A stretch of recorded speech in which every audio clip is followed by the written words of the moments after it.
second while I try to share my screen. And so today we're going to be talking about how do we encouraging engagement and application. Encouraging engagement and application. I want to know those in the room. So just type into chat, just type into chat your name, your role, and where you're joining in from. Please do that while I try to share my screen. Just type into chat your name, your role, and where you're joining in from. Where you're joining in this webinar from. So name, role, and where you're joining the webinar from. So if you see me looking at the other way, just know that I'm using two screens. Ebru, program lead, joining from Istanbul. Yeah, thank you, Ebru. So if you see me looking the other way, just know that I am using the second screen. And so I'm still looking at the chat. Let's get that. Let's keep that coming in. Okay, Coraline and she's an IFC, financial advisor consultant. Okay. Learning officer DC. Yeah. Keep it coming. Keep it coming. While I try to share my screen. So just keep it coming. Just want to pick up where are you joining in from? Then as you type that, if you don't mind, type in the chat, what would you want to gain from this webinar today? What's one thing you want to gain from this webinar today? One thing, just one thing. One thing you want to gain from this webinar today. It's opening up now. One thing you want to join from this webinar today. I'm reading the chat box. One thing you want to join from this webinar today. Okay, you really have shared it, and I'm wondering, it's just finished sharing. Can you see it? Still seeing your screen. Not yet. It might take a few seconds. Okay, okay. Can you see? So let me wait for that. Yes, I'd done that open and share. It came up, it was going through, scrolling through, and I was waiting for it to pop up and it didn't pop up. So let me do it again.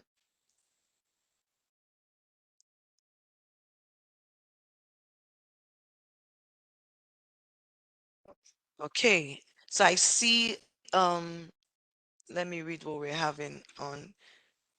So Phillips Development, okay, Bowenson Phillips Development and Management Advisory Consultant, Sierra Leone. Okay, CEO Inspired Solutions. Okay, so what's one thing you want to gain? Ebru said how to deliver effective training. Okay, Omar. Omar says, Omar is operation officer, financial management advisory, Aman. Okay, I want you to type one thing you want to gain from this webinar today. One thing you want to gain from this webinar today. One thing you want to gain from this webinar today. Caroline says she wants tips to make participants remember more in financial trainings. Okay. And Philip said, oh, okay, he didn't explain. Okay, I said how to deliver effective training, and would be nice to hear what others are going to add. Okay. So usually I can see it's showing a white screen, but it's not showing my slides, but it's showing sharing, encouraging engagement and application, driving TT, but it's not showing the slides. Yes, I see only the white screen as well. We can try another option, the share button on the bottom of the screen next to the start video.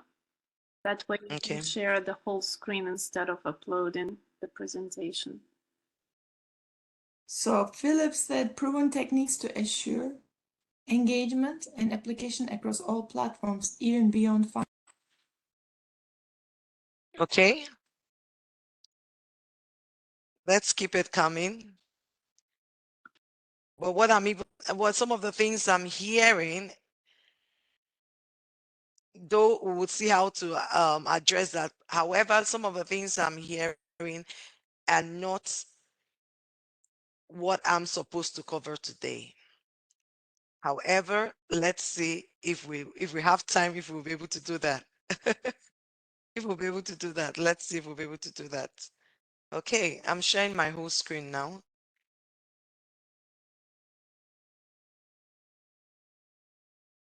Okay.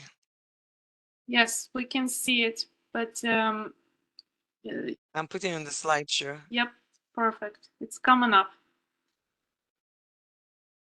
Okay. Okay. So welcome again. So glad you are here. So glad you are here, and we can just move on. Will I be able to see my notes? No, Yulia, right? If you're using two screens, you should be able to see your notes. Okay.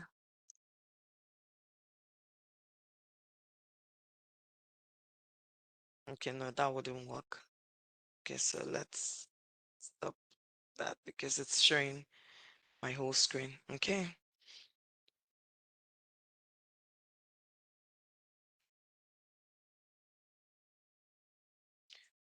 Okay, so let me just get this up running. So sorry about this. Sometimes we have our technical things. Okay, it's coming up now. Yeah. Yes, I can see that. So welcome. So glad you're here, and let's move on. So we're looking at today, we're going to be looking at encouraging engagement and application. So you heard when I was saying, when Yulia was reading and everywhere we're reading, I said I would see how to answer some of those questions. However, they don't, they are not the objectives of today's session. So if we have enough time, we will answer those questions. However, today, so welcome Kamal, program lead joining from Tanzania. Yay, I've been looking for someone from Tanzania. Kamal, let's connect. I've been looking for someone from Tanzania. I will tell you why I've been looking for someone from Tanzania. So today we're going to be looking at encouraging engagement and application, driving training, transfer effectiveness in your finance training. And once again, my name is Sandra and just as Yulia has welcomed me and introduced me. I'm known as the Oracle. I'm Africa's leading voice on training transfer effectiveness. Yeah, sure, we'll connect. I'll drop my details. Come on, I'll drop my details. So, what are our objectives today? By the end of this webinar, you should be able to explain the importance of ROI and ROE in demonstrating impact of finance training, identify the metrics and tools to measure both financial expectation-based returns, apply a model and frameworks to design and evaluate training finance programs, and create a training impact report. This was for the last session, last webinar. So please ignore the objectives for the last webinar. I just noticed it. So my name is Sandra Enacho once again. I'm Africa's leading voice on training transfer effectiveness. I'm the CEO of Brand Consulting Limited. I'm the creator of what we call the TTEOS. It's called the Training Transfer Effectiveness Operating System. It's made up of two models and one framework. And the framework is called the Transfer Effectiveness Framework for Effectiveness Movement across Africa. So that's why I was telling Kamal I would like to connect with her. So my organizations had a 6-year plan starting from 2025 to 2030. And we decided to work with organizations all over Africa and beyond, right? However, our primary aim here is Africa. If there are other organizations beyond Africa, that's fine. And what are we doing? We are working with businesses to help them show and prove return on investment and return on expectations for each of their training investments. And so we started in Ghana. I was in Ghana in May. In June, we did Nigeria. In August, we did Rwanda. Next month, I'm doing Kenya, which is October. And next year, we have Tanzania, we have South Africa, we have Seychelles, So we have the 54 countries. We've mapped out the 54 countries. Every month, we are going to one African country, creating this awareness and letting businesses, HR and L&D professionals, HR and L&D consultants, trainers, CEOs, COOs, telling them you can indeed see return on investment and return on expectations for your training investment. And so that's why I was saying I wanted to connect with Kamal. And so we go straight into what we have for today. Already noted those in the room. Who is in the room? We've noted that. Now, I want to show us the journey. This journey started in February this year. Okay, so I'm waiting for this to turn up. Ebru, can you see my slide? Framing the journey is the next slide. Do you see that? Not yet. Can you go to the next slide? Yes, now I Okay, see that's it. come. Yeah, I see it now. Thank you. Okay, so it's called framing the journey from principles to proof to practice. Now, in February, I was here with IFC. I was here at the GLC webinar. I did principles of training transfer effectiveness. I don't know what the number of the webinar is. I'm sure if you go into the GLC platform, you would just search for my name, Sandra Hernacher, and you see it. And I'm sure if Yulia can get it, she will drop it. In June, I came back. So I started with the principles. I'm not going to talk about what training transfer effectiveness is because of time. I have just less than 40 minutes. So I'm not going to talk about it. I've talked about it and I have webinars I've spoken about it. So in February, we talked about it, the principles of training transfer effectiveness, which were the principles. In June, proof of training transfer effectiveness. In quote, what training transfer effectiveness means is every organization is showing your organization the return on investment and return on expectations for your training investment continuously. You've seen ROI and ROE and you're still plying back and you're still seeing it. In summary, that's what TT is. The ability that you send your employees on training or you yourself, you attend training and you come back to your organization, you're able to apply the knowledge you gain, the skills you learned, apply it, and you keep applying it.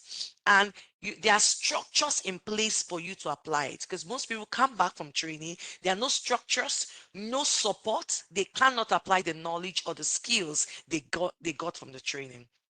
And so that's what training transfer effectiveness is all about. In June, I talked about return on investment and return on expectations of finance training. Now, I'm wrapping this year because, of course, I'm not taking any other webinar this year until next year. And I hope to take like 4 instead of 3. I'll take like 4 webinars if that's possible. And I'm looking at how do we encourage engagement and application in training transfer effectiveness? How do you encourage people to engage? How do you encourage people to apply? It begins from somewhere, and that's what I'm going to be talking to you about today. Training is not successful until it shows up in the performance. Is anybody that agrees with me on that? That training is not successful until it shows itself up in performance. Is there a yes or a no to that? Let me see. I'm checking the chat box. Do you agree with that?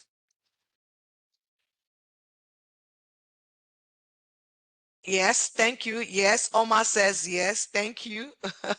Yes, I agree with you.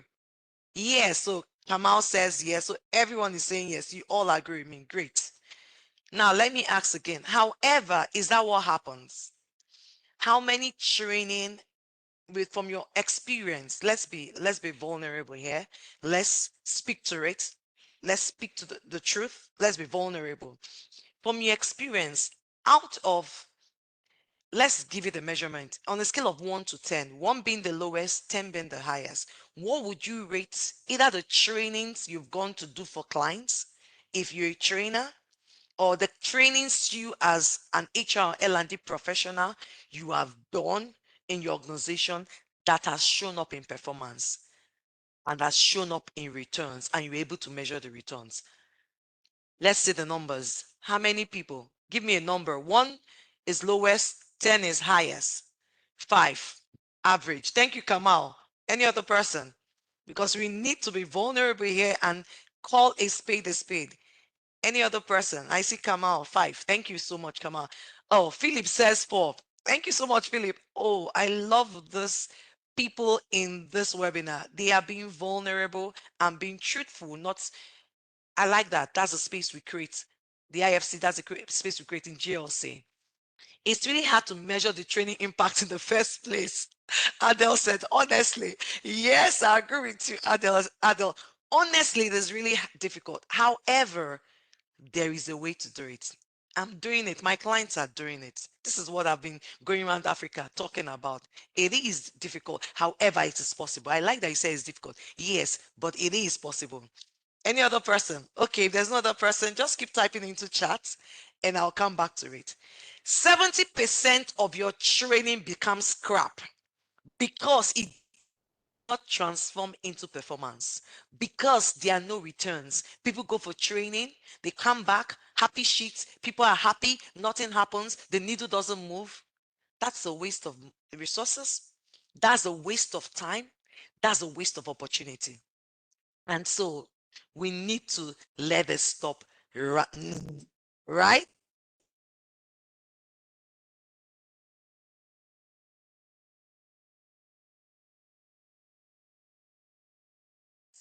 So I have the answer for you. I'm so sorry I didn't hear your name right. You talked about it being difficult. And I have, and that's the answer. What's on your screen now? It is the answer. What's on your screen is the answer now. We have been able to, and I've spoken about this before. Please, if you can hear a sound of my background, please forgive. I think it's an alarm where I am. I'm in a conference and I'm the master of ceremony. However, I totally love GLC and IFC and been working with them.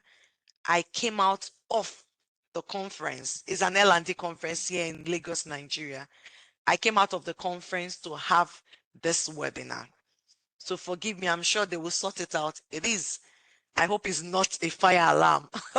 If not, you see me carrying my laptop to run away now. I hope it's not a fire alarm. And so we've been able to get a solution to it. And the solution is what I present to you today. And there are two models and a framework, but today I'm going to be talking about the second model. The first model, I spoke about it in February, which is what we call the NVP model, the needs validation process model. I'm going to be talking about the PDP model. PDP stands for post-training, pre-training, during training, and post-training transfer effectiveness model. I'll take that again. Pre-training, during training, and post-training transfer effectiveness model. It is a model that has been structured. It's a structured process. Now, there are 3 phases of training. Pre-training, during training, and post-training. If you want to see return on investment and return on expectation for your training, you must put these 3 phases into cognizance.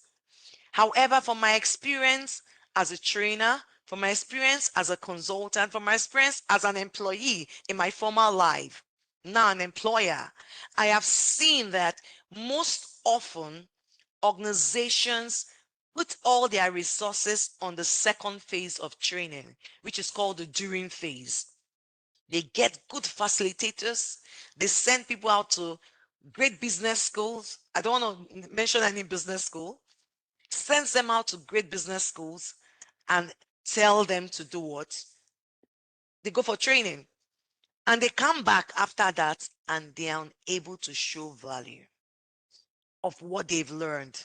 I was having a conversation with a GM of HR recently, and it stopped. Yeah, it stopped. I'm sure they've sorted it out. So sorry about the noise if you heard it. I'm so sorry. And the conversation I was having with him, he said to me that his CEO just asked him a week before I spoke with him and told him those executive we sent to a certain business school. I'm not going to mention any business school. A certain business school. What was the returns? And so as a business school, they paid over 40 something $1,000 per person. Yeah, these are senior executives. I'm talking of executive directors, senior managers, directors of the company. what was the returns. And he told me, he says, Sandra, I could not reply him. I could not answer him because I could not show any returns. So it was during, it was the when they went to the business school, it was awesome. They learned so much. They had fun. They came back. What happened? Nothing happened after they came back. And this was 3 months down the line. He was asking, but the GM could not say anything. So most organizations focus their attention on the during phase. Get us a good facilitator, give them good food, send them to a beautiful island, send them to somewhere nice to have the training, and nothing happens. Happy shit. Did you like the training? What did you get? How was the facilitator? How was the environment? How was the food? Is that what is going to give you return on investment and return on expectations of your training? Is that how your people are going to apply it? And so out of this research we came up with this model. It's a 14 years research, 14 years application, 14 years of working with micro businesses, small businesses, medium and large businesses. And we came up with this model. And so it is a structured process that ensures that training is not just delivered. That training is delivered, it is transferred. And it is transferred in measurable workplace performance. So whatever people learn, they come back to the organization, they apply it. So it guides the organization through the 3 phases of training, which is the pre-training, during training, and post-training. And the essence is to eliminate training scrap. I told you, out of 10 trainings organizations organize, 8 of them, 70% of them, let me use the data I got online. 70% of them turn into training scrap. What is training scrap? Training scrap was a something I coined. I got it from Roy Pollux, who coined learning scrap, and Roy Pollux got it from someone else, something Richard, who coined scrap learning. So because I'm invested more in training, I decided to coin my training scrap. And that is that aspect of training that employees attend, the knowledge they gain, the skills they gain, they do not come back to apply it in the organization. It becomes scrap, waste. You know what scrap is? Waste. And so this is what this model does. It has a pre-phase, the during phase, and the post-phase. So I'm going to take you through those 3 phases, and I'm not going to be taking out the whole components because we don't have the time to do that. Because I want to give time for questions. I'll just pick few, like 2 components from each of the phases. Please feel free to type into chat if you think you have any question to ask or anything. I'll be checking the chat box on the second system. Now, the first phase, which is the pre-phase. Now, what does the pre-phase do? These are components we look at. We talk about strategic planning, transfer design. So it's a kickoff based on our MVP. MVP is a needs validation process model. What it does is, whenever you say there's a performance gap, you do not assume it is training. Most organization, most often, when there's a performance gap in an organization, what do you hear? Send them on training. What do you hear? It is a training problem. Can't train them. They need training. Sometimes we've discovered from working with clients that sometimes it is not a training issue. It could be like the client we recently worked with. I like when I'm using examples. So I keep telling you the client we work with because I don't believe in theory. As an organization, we don't believe in just theory. We believe in practice. It is experience, what we've done, those we've worked with. And so a client we worked with recently this year came to us, had some performance gaps, 5 gaps, told us we should send the proposal and train her staff on 5 things, 5 areas. And we told her, no, we're going to do an MVP, the needs validation process. We carried that out. Guess what? Those 5 performance gaps, only 2 were training intervention. The remaining 3, one had to do with their systemic issue. Second was from the management herself, the CEO herself. The third was a process issue. So you can imagine if we had gone to train, that would have turned into training scrap because the problem would still be there. And so in the pre-training phase, everything you want to see in the post-training, it is designed in the pre-training. Just like Stephen Covey will always say, begin with the end in mind. You know about Stephen Covey, the 7 habits of highly effective people? He says, begin with the end in mind. So if you want to see ROI, you want to see ROE for your training investment, begin with the end in mind. What do you want your people?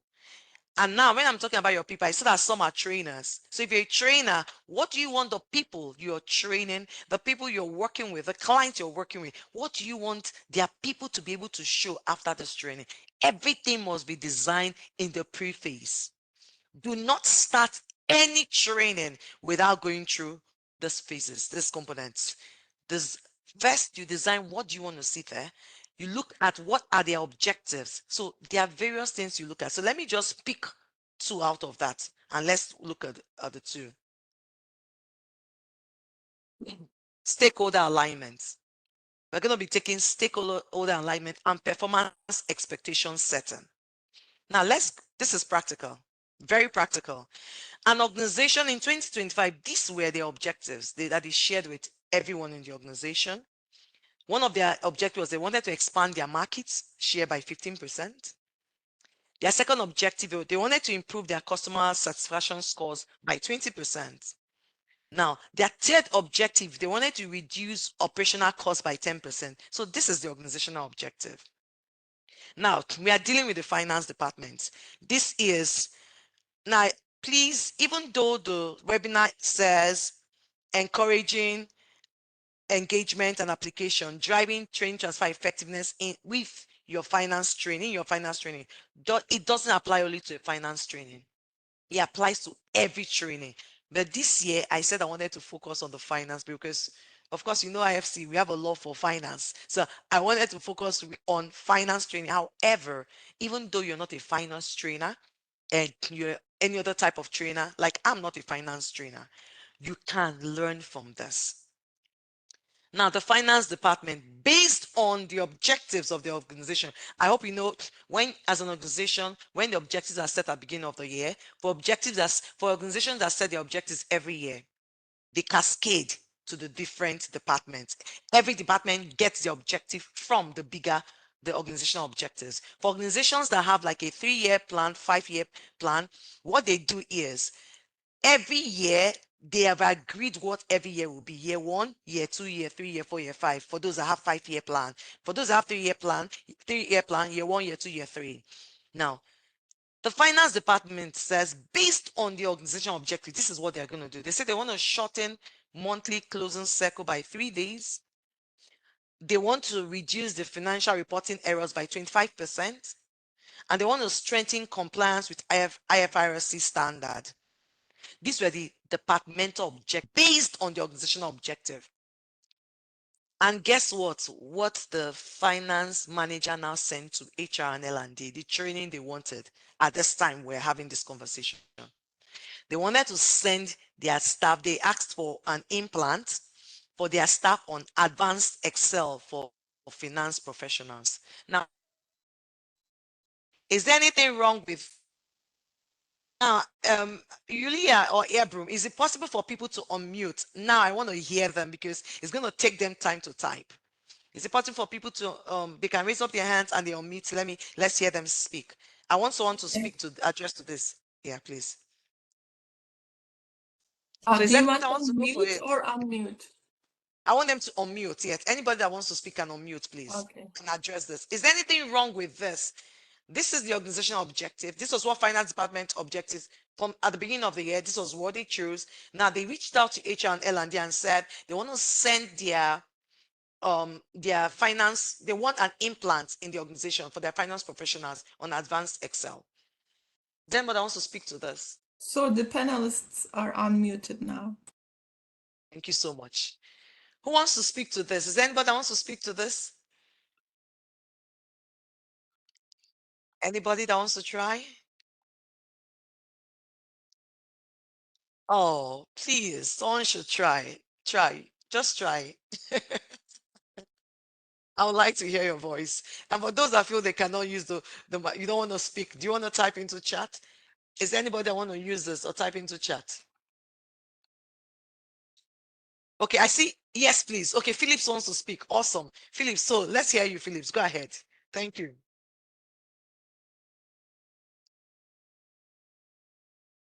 Phillips, your microphone is unmuted.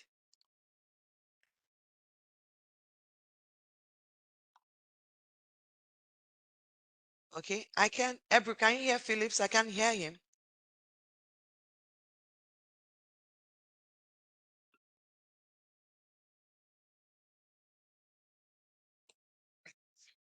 Philip, maybe he has Oh, some they said they are issue. not Can we unmuted. get someone Kamal else? said that we are not unmuted. Some Kamal said they are not unmuted. Please, can you check if I they are think I've just been the unmuted. awesome, Philip. Thank you. Awesome. Okay, so can I go ahead? Please go ahead, Yes. Phillips. Yeah, I can't say that any direct correlation between the training selected and what came out of the needs validation process. Basically, what their needs are. They are talking about expanding market share, improving customer satisfaction, reduce operational costs, and down to the finance department. How can advanced Excel for finance professionals address shortening the monthly cycle by 3 days, etc.? There is no direct correlation there.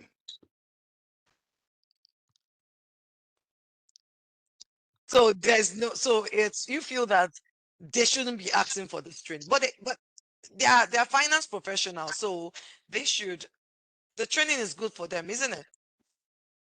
Of course, I mean, advanced Excel for finance professionals is good, but is that the need? The need here goes beyond finance. This is about what is causing their monthly cycle. They need to shorten it by 3 days. What are causing the delays and how that can be addressed? What is causing the financial reporting errors? It may be maybe, deficiencies in the use of the Excel, but there can be other factors responsible for errors. So that needs to be looked at, right? And if it is with respect to use of the Excel, then that is specifically targeted, as well as they need to strengthen compliance with IFRS standards. That has nothing to do with Excel training. Thank you so much, Phillips. I won't say anything. I can see Kamal's hand up. Kamal, let me hear from you before I say something. After Kamal, I'll continue.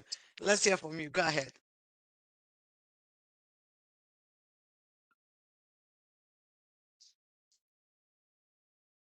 I think Kamal, your microphone is unmuted. Can you hear me? Yes, I can hear you.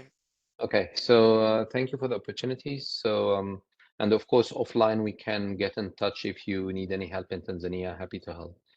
So conceptually or theoretically, I like the slide and I agree, okay? But in reality, collecting the baseline data in what you described as pre-training, I'm not gonna say it's hard, it's kind of impossible, okay? If you're delivering the financial training for medium-sized companies in Bujumbura, in Burundi, or in Lusaka, and you will be asking them for baseline data in order to collect that and then to benchmark it against whatever, it is impossible to get the data. That's number one. Number two, they always think that we're going to leak this information to the tax authority or something. So there's always a pocket, right? And my struggle. I love the middle column. This is basically what we are trying to help our potential clients to do. We exactly trying to help them shorten the cycle, trying to quantitate or have some quantitative numbers for what does it mean for the shorten the closing cycle by 3 days. 3 days multiplied by number of ETFs. This is how much saving you can do. But in order to get the data, it is impossible. Thank you. Thank you so much, Kamal. Thank you so much, Philip. And if you don't mind, I want to just chip in something. So I have what I call the Oracle date. Oracle. It's called my personal dictionary. It's not an Oxford dictionary. It's not a Cambridge dictionary. It's called the Oracle dictionary, and I'm going to send it to you, Kamal. Now, in the Oracle dictionary, I don't have impossible there. Yeah, there's no impossible there. What you only see in the Oracle dictionary is possible. Now, I agree with you. It is very, very tough. And it's been very tough because you're there, you understand it, you feel the pains. However, I am one person that doesn't believe in anything that is impossible. It took me 14 years to create these models and these frameworks.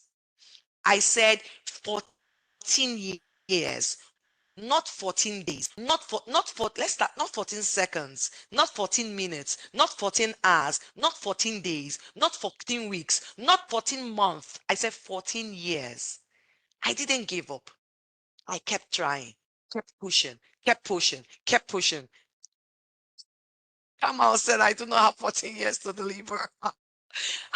So what I'm saying is you have to find a way. Keep trying to convince them that they have to. If they want this, they want value. If they want value, and I want to even ask, maybe we'll discuss this offline.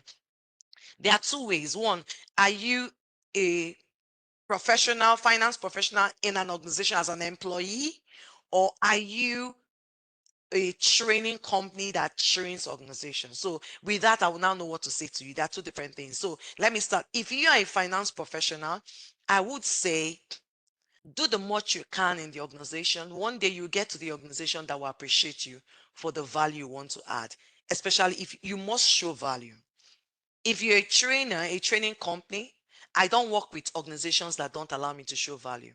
It is an extreme position I've taken, but it's fine. It's fine.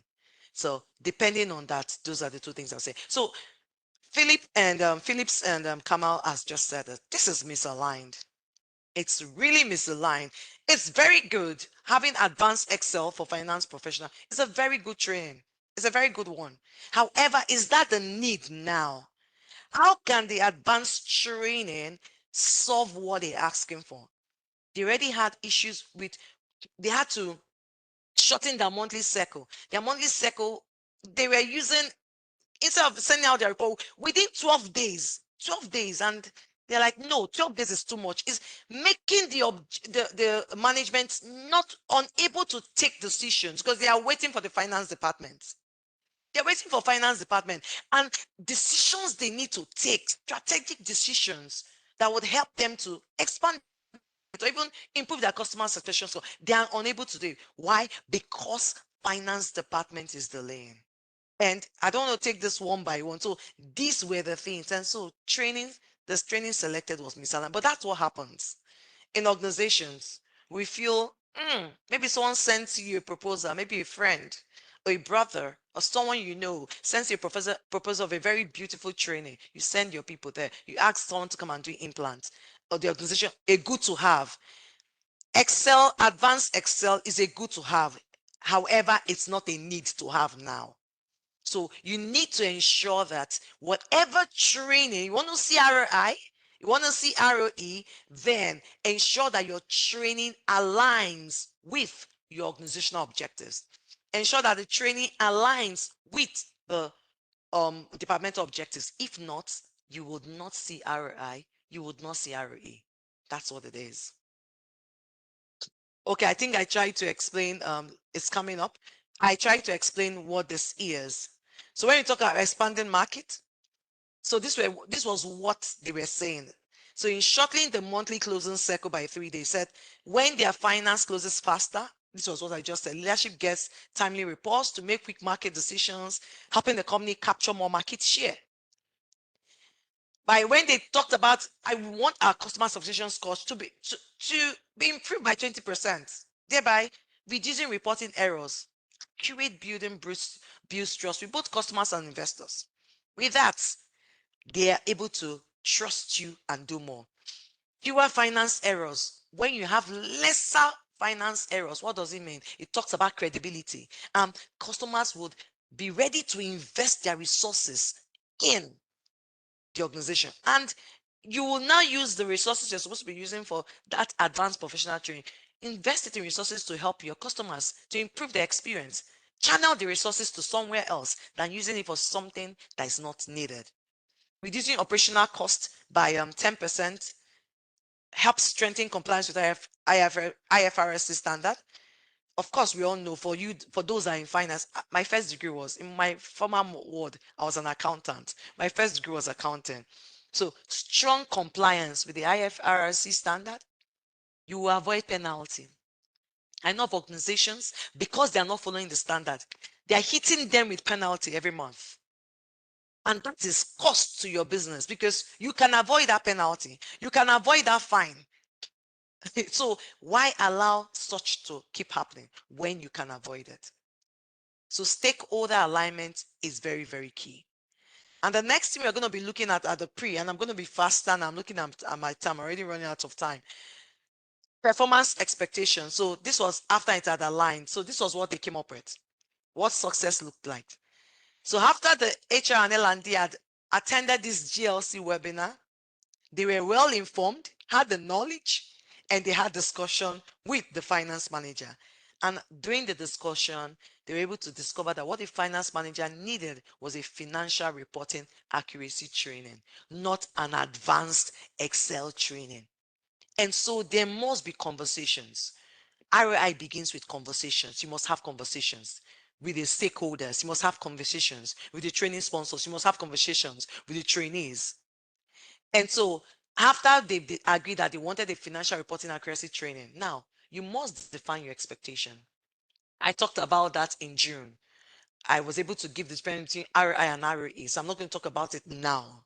Now, ROE, which is called return on expectation. What I found out that even trainers struggle. HR, L&D, you struggle to define expectations into measurable terms. And a maybe an executive management will say, I need our employees to start communicating effectively. What does that mean? It's an expectation from the person, but what does that mean? And you start running around looking for a trainer and a training company that will be able to train people to communicate effectively. That's, I don't want to use the wrong word that just came to my mouth. No, you will not. You need to define communicating effectively into measurable terms. Into measurable terms. So those expectations, you define them into measurable terms. And so the HR and L&D start with them and say, let's define these things into measurable terms, reducing reporting errors. And so they wanted to reduce reporting error by 25% within 3 months. They wanted to have a monthly close reports delivered 3 days faster. When it comes to IFRS, in their Q1 audits, they wanted 100% compliance. You can measure this. These are expectations, but they are measurable. So you can define your expectations that it becomes measurable. This is what I show people. This is what I teach. It's how I work. It works. And so what you now get is alignment that is measurable. And when an alignment is measurable, you're heading to ROE and ROI. Okay, so let's move further. The next thing is baseline data. I'm taking 2 components from each of the phases. We are still in the pre-phase. One is baseline data. If you want to, which is what Kamal spoke about, right? That is very tough to get. He said it was impossible, which I've already addressed, right? You cannot evaluate when you don't have something to evaluate over, to measure. So at the beginning, you measure, you get baseline data, you measure it by getting that baseline data. Post, based on that baseline data, whatever data you're getting post, you're using it to evaluate what you had. So you must have something to say. How did we move? How did it move? And so when there's no baseline data, you can't have ROI and ROE. Take my word for it. I said it. Sandra the Oracle said it. When you have no baseline data, you cannot, because that ROI and ROE will be subjective. What are you evaluating over? Against, what are you evaluating against? So example of a baseline data, current average reporting errors is 12 per report. can say they found that it's 12 per report. Now they won't say, we want to reduce it to 3. For every report, 3 reporting errors, not 12. It's a baseline data. That's another data post. You can compare what and see what happened to be able to get there. Current closing, monthly closing 10 days. We want to reduce it to 5 days. 10 days is too much. Current compliance with IFRS is 80%. We want to increase it to 100% accuracy, not 80%. You can see, you can compare, you can be able to evaluate. Now we go to the during phase. Okay, wrapping up the pre-training tools wrap up, stakeholder alignment, link your training to your organization and departmental objectives. Please link every training, either directly or indirectly, to the organization and department's objectives. Define measurable outcomes, things you want to see, because from defining your measurable outcomes, you can be able to evaluate the impact. If you're unable to define the measurable outcomes, you may not and you cannot be able to see the impact, evaluate the impact. Baseline data, establish a starting point to prove your ROI and ROE. Start with clarity, end with impact. We go to the second phase, the during phase. Now, these are the things you watch out in during phase. However, I'm going to be looking at just 2: job relevant content mapping and learning to action mapping. Those are the 2 things I'm going to be looking at. In the job relevant content mapping, we talk about relevance, engagement, and action. So this is the during phase. Whatever you are going to be training these people on,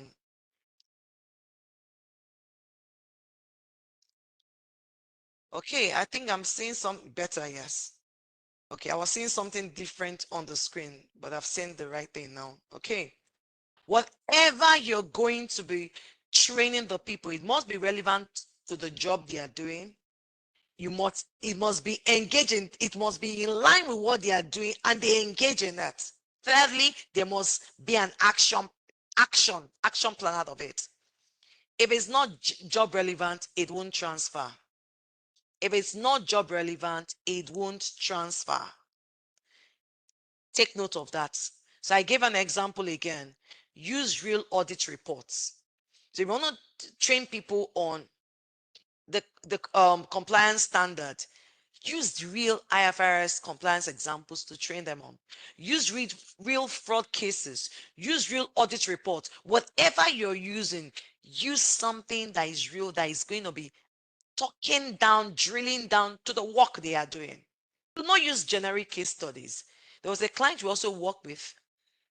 They told us when we were talking with HR and L&D, they gave us the challenges, the problems. And so when we were designing the training, after following all this process, when we were designing the training, which we shared with them, we used the problems they had in the organization. Now, fast forward, do the training and this was a virtual class. The employees were calling themselves. One will say, Kamal, that is you. This is you they're talking about, and they laugh. Another person said, Sandra, that is you. Another person said, Ebru, Yulia, that is you. And they kept laughing. But we don't know them because we didn't put any names. However, it was the problems they shared with us. We designed as case studies, and they were seeing themselves because they were the ones with that problem. Job relevant content mapping, very key. The next thing is action planning. Learning to action planning. Every learning must connect to an action. Every learning, what would they do out of it? Another example again, an IFRS training, post-training, what's the action? What would they do? Give them something. Either you give them a template, give them a checklist, get their manager to supervise them, to monitor them, get their manager to support them. There must be action planning. They must map what they will do within the next 1 week, 1 month, 30 days, 60 days, 90 days, 180 days. You must map this. You must map what will be done. So learning to action mapping ensures that training doesn't stop at knowledge. So I give another example. For an IFRS training, every participant leaves with a compliance checklist they must use at work. This guides application. So this is very, very critical. And now, wrapping up with the second phase, tools and wrap up. And I said, every learning point must connect to an action. This is what we talked about now, the job relevant content and the learning to action maps. Design for transfer, not just for delivery. Most trainers, most organizations are designing for delivery, not transfer. Design for transfer, not just delivery. Take action. Then last but not the least is a third phase of the model, the post-training. Reinforcement, application, and measurement. This is in Nigeria what we call the cocoa. The cocoa means the main thing. The pre-phase and the post-phase are very critical. Not even the during phase. They have, of course, it's important. However, I'm saying critical. Pre-phase and during and post-phase. Reinforcement, application, and measurement. So I'm going to be taking two again out of this component. And let's look at two things. One is structured application assignments. Application builds habits, not memory. It's application that builds habits, not memory. You must apply. It's not what they taught you, what you remember. You must apply it. So I gave an example again. After a reconciliation training, assign trainees to complete a 30-day reconciliation project. You send them on a reconciliation training. Let them apply it. Let them apply it. And let this be reviewed. So this is very key. What does it do? It creates accountability and it keeps learning alive beyond the classroom. A lot of people, maybe they leave the classroom, is gone. And when they leave the classroom, is gone, there is no way you will see ROI and ROE. Great. So this is just an assignment for you. I'm checking my time. I'm running out of time already. So what is one assignment your participants should be given within the next 30 days of your next training, even your organization? So as you ponder on that, let me wrap up. The next thing is impact. I cannot talk much. I don't know how to blow the trumpet on this. Data collection and impact measurements. Data turns stories into proof. Data never lies. I'm someone that is very high on data. Data never lies. Track everything. So, for example, track the percentage drop in reporting errors, number of audit exceptions, or speed of monthly close cycles. Data never lies. Now, I'm going to pause here to ask, what is your biggest barrier to measuring training impact? I gave some options, so you can tick A, B, C, or D. What is your biggest barrier to measuring training impact? What is your biggest barrier to measuring training impact in the trainings you've had? You can just type A, B, C, or D. I'm looking at the chat. A.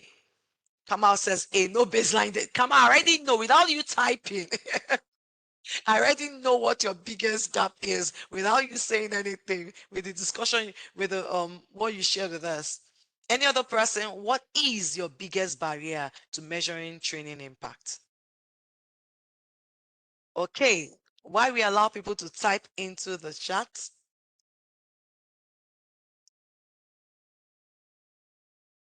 I want to wrap up now.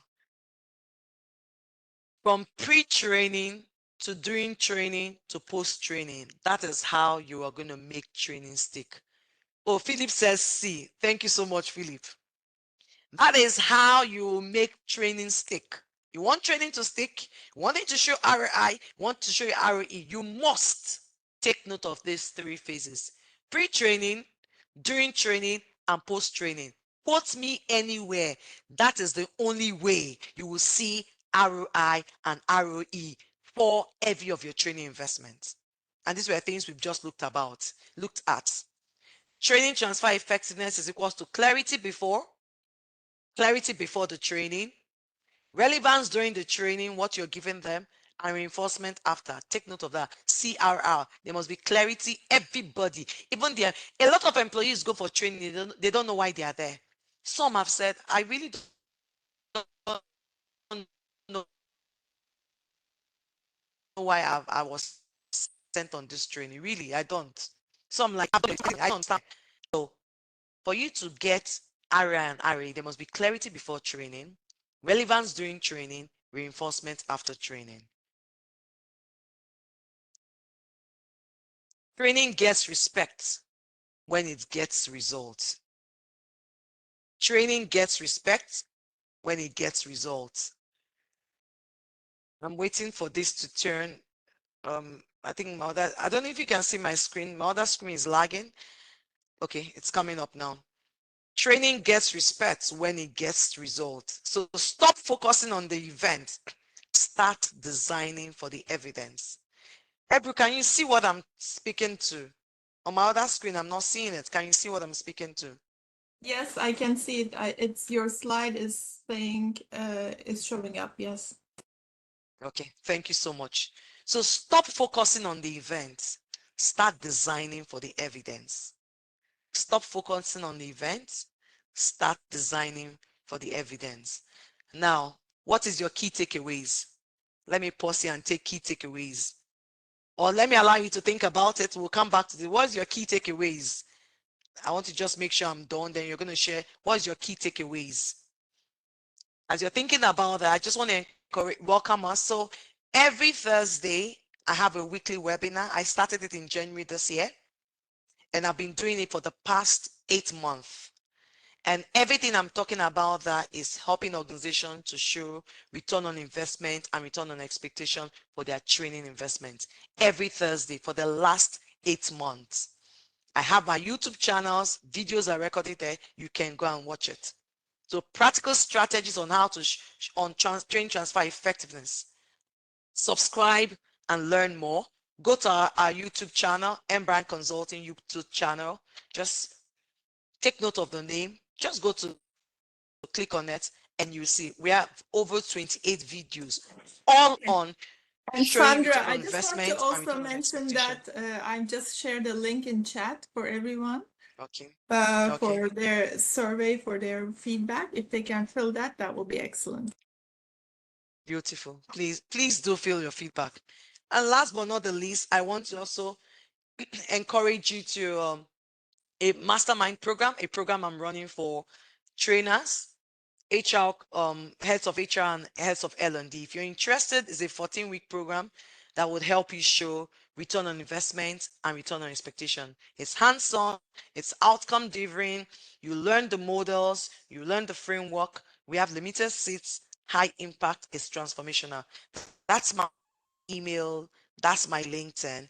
I'm known as the Train Transfer Effectiveness Advocate.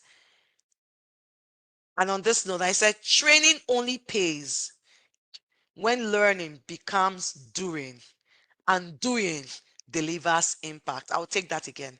Training only pays when learning becomes doing and doing delivers impact. And I remain Sandra the Oracle, Africa's leading voice on training transfer effectiveness. Action plan. Now, what are your key takeaways? What would you start doing, stop doing, or continue to do?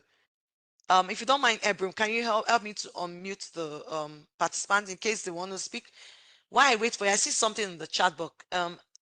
Irene says, while I am convinced that starting by what we want to achieve is really great, assuming we really tailor trainings based on the needs, it is still very hard to prove that our tailored training is the reason why they have achieved reduction in operational cost, or else maybe this is at least our challenge in measuring training impact.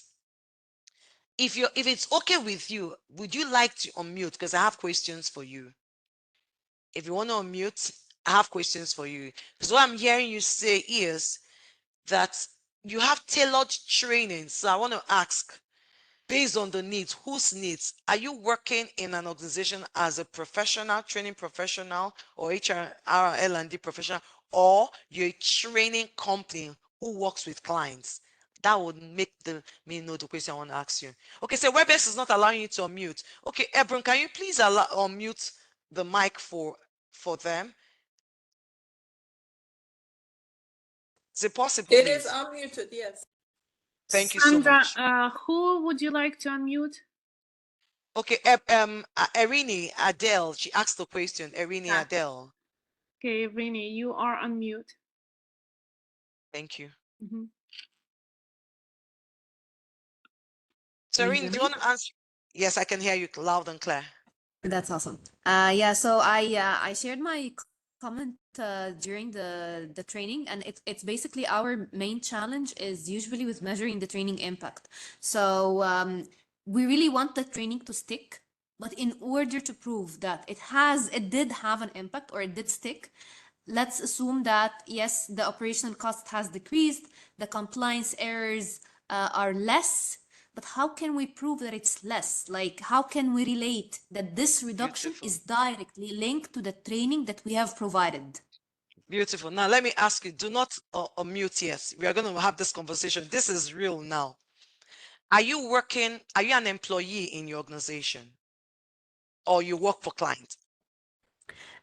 Like I work for IFC, but I'm trying to see what's the best way when delivering a training to the client to link the impact to the training that we've delivered. It starts from the beginning. That's why I said it starts from the beginning. Now, let me take you back again. Before you start any training, you would have spoken with the clients. What do they want to see? What is the need? Of course, let's take it that you've already found out that it is a training intervention. That training is a solution to the gap. We found out that we've accepted that. Now, you've gotten this is a training. Let's say for instance, the training we want to have now, an IFRS regulation training. Now, what is the gap? You need to know, first of all, what is the gap? You found out what the gap is. Now, you're speaking with those that have asked for the training. The trainees, those that will attend the training, get a data. Where were they before the training? That's baseline data. Where were they before this particular training you want to do? That is one. Then secondly, where do they want to be after the training? What do they want to see shift? Everything you want to see, the impact you want to see must be spoken about before you start the training. Those conversations must start. Where are you now? What's the baseline data in this training? We want to go to, okay, this is where we are. What do you want to see after this training? You talk about that. What are the behaviors? What are the things you will do? Either is it the knowledge you need to get? Is it that the skill you need to show? Either the behaviors you need to show? You're already writing these things. Data doesn't lie. And now I want you to also know that in Nigeria, I'm an Igbo, is a tribe in Nigeria. In Nigeria, we say, also in Africa, it is an African thing. We say it takes a village to raise a child. Then when we're growing up, if we do something wrong, a neighbor, not my parents, will see me and beat me. And when I go back to my parents to cry to them, my parents will beat me for coming to report the neighbor that beats me for doing wrong. I don't know if you understand. That is the African mentality. Nigeria, we believe that the village will raise you, not only your parents. So when it comes to showing impact for training, it cannot just be the HR, the L&D, or the trainer. If you stick only on yourself, you will not show impact. I'm of the opinion that do not separate HR. HR, don't start proving impact. It is everyone. Because you're going to get the data from finance department. It's very possible you're going to get data from 3 different people. HR, you don't have the data. L&D, you don't have the data. The trainer, you don't have the data. You're getting the data from the department. You're getting the data from maybe the finance that have the scores, that have are able to show you if it is the revenue, how the revenue increased or how the revenue reduced. You're getting all that. So all those things are very important. If you want us, we can continue this conversation outside. I'll drop my email address and drop my number. You can get, but I want to ask, did this help you? Erini, did this help you?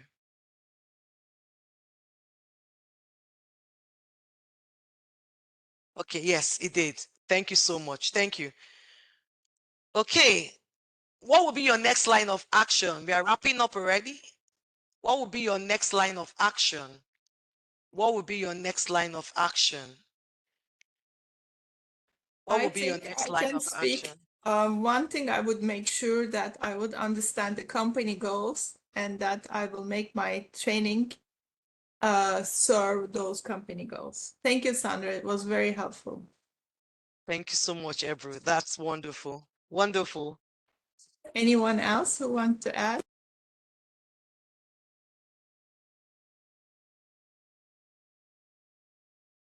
Okay, while we wait for other people to do that, let's talk RIRA and real impact. So ask the oracle. So what are the questions you may have? Finally, making training transfer effectiveness a standard, not an exception. Is a movement. Join the movement. Making training transfer effectiveness a standard, which is what I'm going around Africa doing. Let us make helping organizations show ROI and ROE a standard. It's not an exception. It's not out of the blue moon. It's not once in a moon thing. No, it is the normal thing. It is the standard. It's not an exception that we do it when these times are good, times are bad, when we are okay. No, let us make it a standard. And so I'm encouraging you to come join the movement with me. Let us make training transfer effectiveness a standard and not an exception.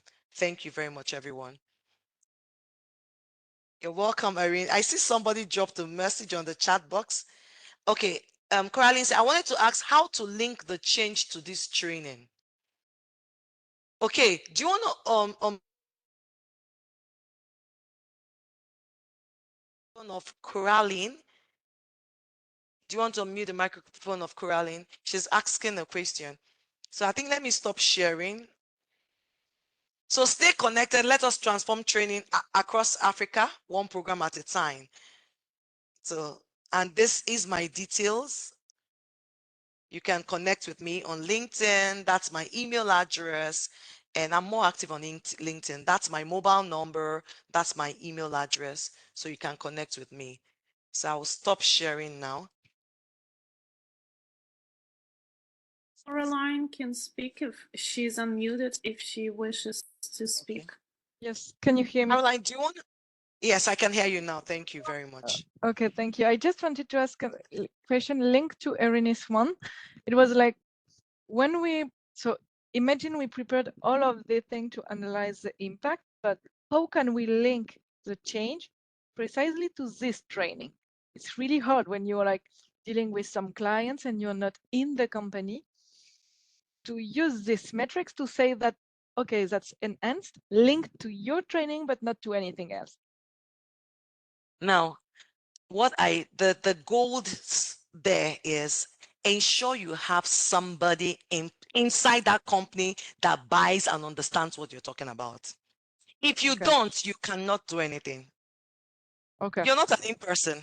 Yeah, They yeah, will not tell you things. They will not share things with you.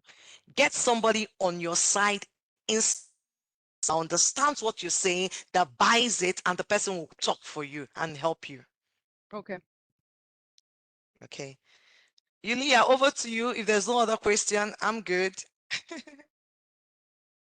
Okay, so Sarah, thank you so much. Sandra, it was wonderful, and we really enjoyed all the wisdom you have shared. And thank you, participants. It was very interactive and resourceful session. We'll close the session for now, but our programs will continue. So please continue to check the notifications. Thank you. Thank you, everyone. Bye.